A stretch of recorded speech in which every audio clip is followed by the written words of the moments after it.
ഇപ്പോൾ കോട്ടയം മെഡിക്കൽ കോളേജിലേക്ക് വളരെ വേഗത്തിൽ പോവുകയാണ്. അവിടെ രക്ഷാപ്രവർത്തനം ഇപ്പോൾ പുരോഗമിക്കുകയാണ്. അതിൽ നേരത്തെ അവിടെ ഒരു രോഗിയോടൊപ്പം ഉണ്ടായിരുന്ന ഒരു കൂട്ടിരിപ്പുകാരി കുടുങ്ങിയിട്ടുണ്ടോ എന്നൊരാശങ്ക, ഒരു പരാതി ഉയർന്നിരുന്നു. അതിൽ വിശദമായ പരിശോധന നടത്തുകയാണ്. ഒരുപക്ഷെ അതിൻ്റെ കൂടുതൽ വിവരങ്ങളാകും ഇപ്പോൾ വരുന്നത് എന്ന് ഞാൻ കരുതുന്നു. ടോബി ജോൺസൺ വിവരങ്ങൾ നൽകും മെഡിക്കൽ കോളേജിൽ നിന്ന്. ടോബി, ഒരാളെ കാണാനില്ല എന്ന പരാതിയിൽ കഴമ്പുണ്ടോ?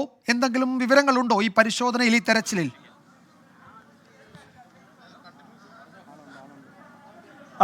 വിജയകുമാർ, ഒരാൾ അതിനടിയിൽ ഉണ്ടോ എന്നൊരു സംശയം നമുക്കുണ്ട്. അവിടെ ഇപ്പോൾ തിരച്ചിൽ നടത്തുകയാണ്. ഫയർഫോഴ്സും പോലീസും ആ മണ്ണ് മാറ്റി പരിശോധിക്കുന്ന കാഴ്ചയാണ് നമുക്ക് കാണാൻ സാധിക്കുന്നത്. ഒരാളെ കാണുന്നില്ല എന്നുള്ള ഒരു അഭ്യൂഹം പരന്നിരുന്നു. ഒരു തലയോലപ്പറമ്പ് സ്വദേശിനിയാണ്.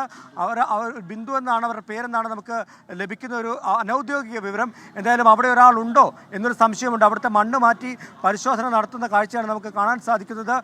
കൂടുതൽ വ്യക്തത വരണമെങ്കിൽ അവിടുത്തെ കല്ലും അതുപോലെ തന്നെ ഈ കിടക്കുന്ന അവശിഷ്ടങ്ങളും എല്ലാം തന്നെ മാറ്റിയെങ്കിൽ മാത്രമേ അത് നമുക്ക് വ്യക്തമാകുകയുള്ളൂ. അവിടെ ഒരാൾ ഉണ്ട് എന്ന് തന്നെയാണ് നമുക്കിപ്പോൾ ലഭിക്കുന്ന വിവരം. അങ്ങനെയാണെങ്കിൽ അവരെ പുറത്തേക്ക് എടുക്കേണ്ടതുണ്ട്. അതിനുവേണ്ടിയുള്ള നടപടി ക്രമങ്ങൾ ആരംഭിച്ചു കഴിഞ്ഞിരിക്കും. ഒരാൾ ഉണ്ട് എന്ന് തന്നെ നമുക്ക് ഇപ്പോൾ ഉറപ്പിച്ച് പറയാൻ സാധിക്കും.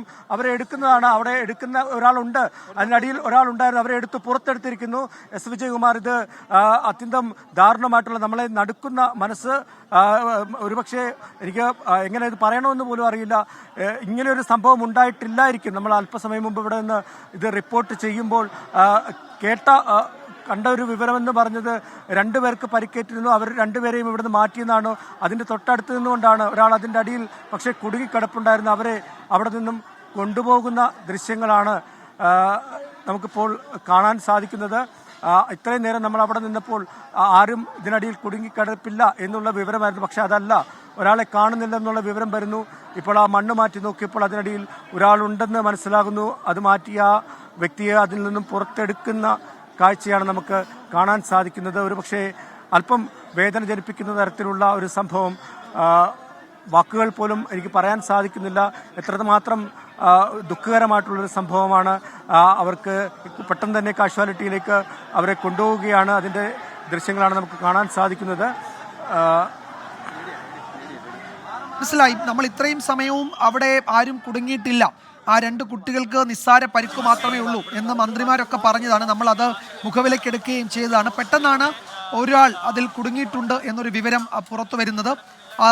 പിന്നീട് നടത്തിയ പരിശോധനയിൽ ഇപ്പോഴിതാ ടോബി പറഞ്ഞതുപോലെ ആ കൂമ്പാരത്തിനിടയിൽ നിന്ന്, ആ തകർന്നു വീണ കെട്ടിട അവശിഷ്ടങ്ങൾക്കിടയിൽ നിന്ന് ഒരാളെ കണ്ടെത്തിയിരിക്കുകയാണ്. അതൊരു തലയോലപ്പറമ്പ് സ്വദേശിയാണ് എന്ന് ഒരു പരാതി, അത്തരമൊരു വിവരം വന്നിരുന്നു. അതിൽ സ്ഥിരീകരണമൊന്നുമില്ല.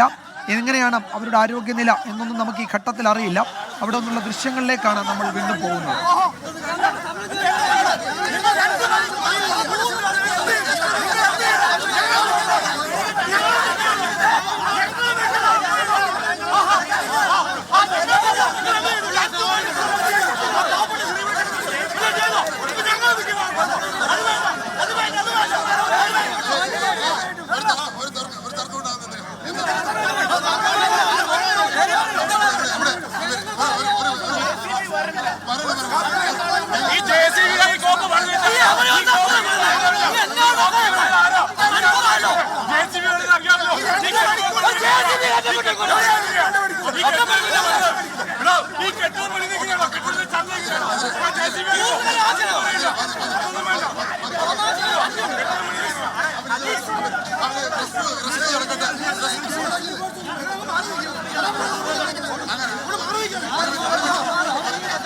അവിടെ ഒരു JCB എത്തിച്ച് രക്ഷാപ്രവർത്തനം വൈകിയതിനെ പറ്റിയൊക്കെയുള്ള പരാതികളാണ് ഈ പൊതുപ്രവർത്തകരൊക്കെ ചൂണ്ടിക്കാട്ടുന്നത്. JCB അവിടേക്ക് എത്തിക്കാനും ഈ കെട്ടിടാവശിഷ്ടങ്ങളിൽ പരിശോധന നടത്താനും വൈകി എന്നതടക്കം ഉള്ള കാര്യങ്ങൾ പൊതുപ്രവർത്തകർ ചൂണ്ടിക്കാട്ടുന്നുണ്ട്.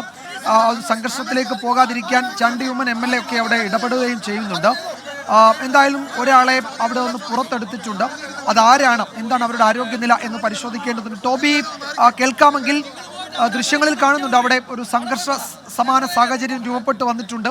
പോലീസും പൊതുപ്രവർത്തകരും നാട്ടുകാരും ഒക്കെ തമ്മിൽ വാക്കേറ്റമൊക്കെ ഉണ്ട്. അവരിപ്പോൾ സമാധാനിപ്പിച്ച് അയക്കുന്നതും കാണാം. ഈ കുടുങ്ങിയ ആളെ പുറത്തെടുത്തിട്ടുണ്ട്. അതാരാണ്, അവരുടെ ആരോഗ്യനില എങ്ങനെ? ഗുരുതരമായി പരിക്കുണ്ടാകും. കാരണം ഇത്രയും സമയമായി അവശിഷ്ടങ്ങൾക്കിടയിലായിരുന്നല്ലോ. എന്താണ് വിവരങ്ങൾ ടോബി?